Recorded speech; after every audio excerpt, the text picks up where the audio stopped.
നവോദയ പൊതുജന വായനശാലയുടെ പുതിയ കെട്ടിടം നാടിന് സമർപ്പിച്ചു.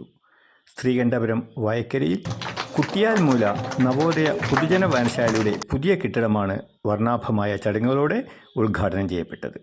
പൊതുജനങ്ങളുടെ ഏറെ പ്രതീക്ഷയോടെയുള്ള കാത്തിരിപ്പിന് അറിവിൻ്റെയും വിരാമം സംസ്കാരത്തിൻ്റെയും പുതുകേന്ദ്രമായി മാറാനൊരുങ്ങുന്ന ഈ സ്ഥാപനത്തിൻ്റെ ഉദ്ഘാടനത്തിന് നിരവധി നാട്ടുകാരും സാഹിത്യപ്രേമികളും പ്രമുഖ വ്യക്തികളും സാക്ഷ്യം വഹിച്ചു.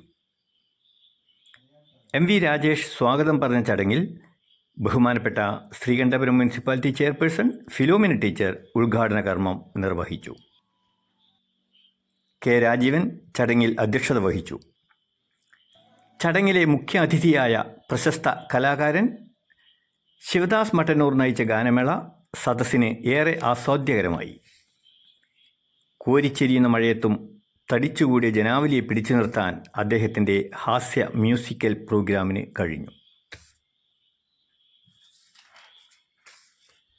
പ്രാദേശിക പഞ്ചായത്ത് അംഗങ്ങളും സാംസ്കാരിക പ്രവർത്തകരും ഉൾപ്പെടെ നിരവധി പ്രമുഖ വ്യക്തിത്വങ്ങൾ ചടങ്ങിൽ പങ്കെടുത്ത് ആശംസകളും പിന്തുണയും അറിയിച്ചു. റെനീഷ് കെ പരിപാടിക്ക് നന്ദി പ്രകാശിപ്പിക്കുകയും പുതിയ ലൈബ്രറിയുടെ വിഭവങ്ങൾ സജീവമായും ഫലപ്രദമായും ഉപയോഗപ്പെടുത്താൻ ദേശവാസികളോട് അഭ്യർത്ഥിക്കുകയും ചെയ്തു.